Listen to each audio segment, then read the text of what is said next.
Devon Witherspoon. Shout out to Shiru King. Everybody else will stop by and say what up, though, too. Devon Witherspoon, the man that you draft in every mock draft if Jalen Carter isn't there. The consensus number 1 cornerback on the board. The man out of Illinois. He had his pro day.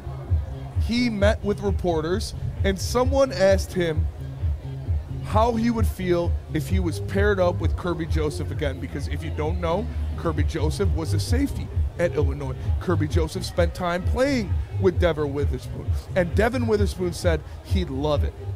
He said when they talked together, when they played together, Kirby Joseph always had his 6. That means he's got his back. That means he's in the back end so he can get after it at the line of scrimmage, so he can get after it on those receivers. And I don't hate it. We've talked about it before.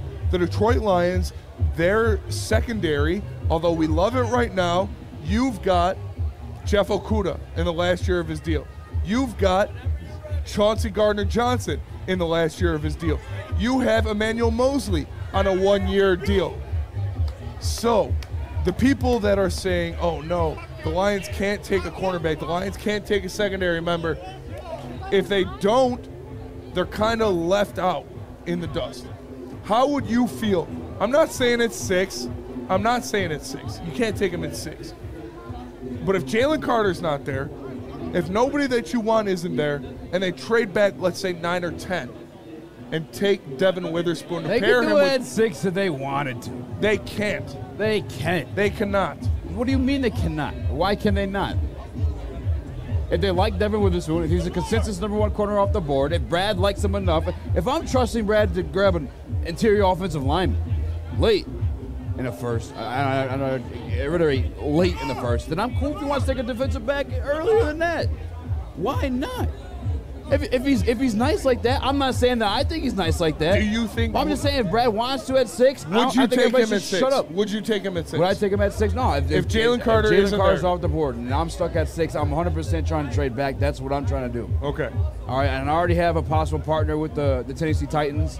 I don't know what, obviously, specific conversations were had, but there were conversations. Like, 100% I would be in a situation where I'm trying to trade back. But if I didn't, and they took Devon Witherspoon, would you be mad? I wouldn't be mad. I wouldn't. You can't question it. We've talked about it how many times. You got to believe in Brad Holmes. What he's going to do is right. He has the track record to show that if he drafts somebody, they're probably going to turn out. If he drafts someone, they're probably going to be a good player. Although, at 6, if you don't have a trade back partner, who would you rather have, Devon Witherspoon or Tyree Wilson? Oh, that's a good question. Oh, man. I mean, I'm going to say Devon Witherspoon. I know that Tyree Wilson is probably the correct answer. Remember, I had the little birdie tell me some information earlier on in the week. Well, he was also a fan of Tyree Wilson on this team. I think I mentioned it the other day. Actually, I think I mentioned it that day. He was kind of talking about a situation where you have him as the bookend and Naden as like your more like athletic edge rusher guy. You can still bring in James Houston as an edge rusher off as a linebacker. You know what I'm saying? On the strong side. You would have whoever, I mean, I guess who would be another interior? Aleem? Aleem would be with Aiden. I forgot who he said in the interior. Tyree and Houston on the one side. They'd obviously have to slide over for extra protection over there, and then you have Aiden Hutchinson and Aleem doing their thing on the other side. I mean, it is what it is, but like, if we're being the defensive backfield, as much as we're hyped about what it's going to be this year, there's a lot of one-year deals. Yeah, a lot of one-year deals. So if they, and I'm not advocating for them to go out and do it at 6, but I'm saying if it happens, I just don't want to hear from. I don't want to call anyone stupid. I don't want to call anyone crackheads today because we aren't, protection of a brick building right now. But like, don't cry. Don't cry, especially if you have faith in Brad Holmes, and just like everyone's been campaigning and saying they have. Do you think it's partially the Jeff Okudah effect? Yes, 100%, and it shouldn't be. Ahmad Gardner was the best corner in the league last year. We've listed them. We've listed the first-round cornerbacks, the top 10 cornerbacks that have gone over the past 5 years. Patrick Surtain. Yes. If you are Brad Holmes and you identify him as the best talent available with what he's done in free agency to free up anything, to free up any pick he can, you got to go after it. What if it's, and I know you're a 12% guy, you're a rookie quarterback deal guy. Yes. What if it's between Anthony Richardson and Devon Witherspoon? What do you mean? What kind of question is that? You know my answer. Now I know you're drunk. It's Anthony Richardson. I would told you I would possibly take Anthony Richardson over Jalen Carter and Will Anderson. Just this week. You did. And I just gotta stay true to my philosophy, bro. If I'm being honest with you, probably Jalen Carter's number one. And I know a lot of people are hyped about Will Anderson. The same conversation with the gentleman I had that talked to me to Tyree Wilson a little bit. Also told me there's questions about Will Anderson. It's not just that gentleman having questions about Will Anderson either. It's NFL draft scouts, NFL head coaches, not head coaches, defensive line coaches. And if you go and look at the film, more specifically, Will Anderson versus Darnell Wright, there's questions if he'll be as consistent at the pro level. Do I have those questions? No. But I still, number one for me, if I'm being honest with you, it's not. You know what that is? I've had multiple people. I've had multiple people walk up to me as I've been, waiting in line to get a drink, waiting in line at the porta potty today. They've told me they should trade up to 3 and get Will Anderson. No. I'm not trading up to get anybody. No. For who? There's nobody you need to trade up for in this draft. What if it's Will Anderson to 3? No. We have Aiden Hutchinson. They play the same role. That's what I said. Yeah, no. I said He's not even. If he was that, he'd be number 2. It's nice to have a bounty of edge rusher. Arguably number 1. Like, what about the positional value argument? Of what? Of quarterbacks compared to an edge rusher. And that's why I'm willing to have a conversation. That's why I'm willing to say, like, I would take Anthony Richardson because of the value of a quarterback. Like, even if you grab him, like, you can afford any defensive player you want because you're paying the highest paid player on the team less than what, $6-7 million? Yeah. Like, that'd be the 5 reason years. why. Yeah, and by the way, too, with him specifically, Anthony Richardson, yes, it'd be nice if he could throw the ball consistently. There definitely are questions about him throwing the ball consistently. I have questions about him throwing the ball consistently. But if you look at the athletic profile, and if it's what was the name again, Smitty? Cam Jackson. That's the name he made up. Cam Jackson. Mix of Cam Newton and Lamar Jackson. Yeah. Both those guys won MVPs, didn't they?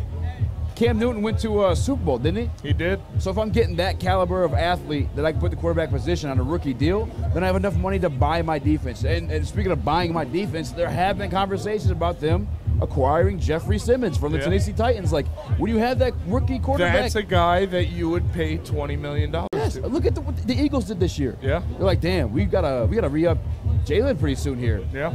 We should probably go all in this year. Let's go get Robert Quinn. Let's go get CJ let's sign James Bradbury. You know what I'm saying? Like, when you have that guy in a rookie deal, you can afford to go all in like that. And guess what they did, Smitty? What'd they do? They went to the Super Bowl, fam. They went to the Super Bowl. People were talking about Jalen Hurts was going to be out of the league. Yeah. My guy Adam said Jalen Hurts was going to be out of the league. He did. Did he? Who won MVP this year? It wasn't Jalen Hurts. No, it was Patrick Mahomes. Deservedly so. Who was number 2, though? Jalen Hurts. Jalen Hurts probably would have won MVP if he didn't get hurt. Oh, my God. I mentioned those defensive players. I forgot to mention that wide receiver, A.J. Brown. A.J. Brown's pretty good. I heard he's pretty good. That offensive line that they kept intact. Yeah, that offensive line that they were able to pay Lane Johnson, $30 million a year for another season. Look, man, when you have that type of deal, you can go all in like that. You got the flexibility. You definitely do. You do, and then that's the value in it. Would I feel that way if it's Bryce Young? If I'm being honest with you, as crazy as it sounds, I don't. He's 5'6". I don't want to say that, but no, I don't know that I feel that way if it was Bryce Young is 5'6". Because again, take the throwing out of it. I know that man can at least run. I'm talking about Anthony Richardson. You know what I'm saying? He at least provides like that for you. Would you take Bryce Young? At 6? At 6. Don't do that to me. Yes or no? What time is it? We got 2 minutes. We got 2. Let's do it when we come back. I'm not ready for that kind of smoke. I got to gather my thoughts for that one, man. I don't have an answer for that one. Would you take Bryce Young at 6? Yes. Yes. He's ready to play now. Though, unequivocally, yes. Like, I'm like, yeah. And you got Jameson Williams on this team. There was, I actually used to rock with the heavyweights, Joe something. And he was talking to Ish in the morning Woodward Sports Chat. And he was like, oh, they wanted Malik Willis. Like, bro, has the plan not always been to sit Malik year 1? Was that not always the objective with any conversation said about him being drafted from the first round to even where he was finally taken at? Yeah. It's the same way with Anthony Richardson. If I grabbed him, I still want him to sit. If you're taking a Bryce Young, he's ready to play and start right now. And I would just be uncomfortable with having him sitting, to be honest with you, if I did do it to move. If you're taking a quarterback this year, they're obviously going to sit. And that's Bryce where Young's Anthony Richardson. Stroud might not even have to sit. Stroud won't have to sit. He's not going to sit. Stroud is ready. And that's the struggle for teams that are in that top 3. They're looking for a quarterback that can fill in because they don't have the luxury that the Lions have. The Lions have the luxury of a quarterback who can play, who's going to be here for a couple of years, and you can put someone behind him. Hey. I guess a couple years, technically you're correct. Couple is 2, right? Hey, we got to go to break. That's some good shit. No, they were just – I saw somebody take a fall. Are they all right? I saw somebody take a fall.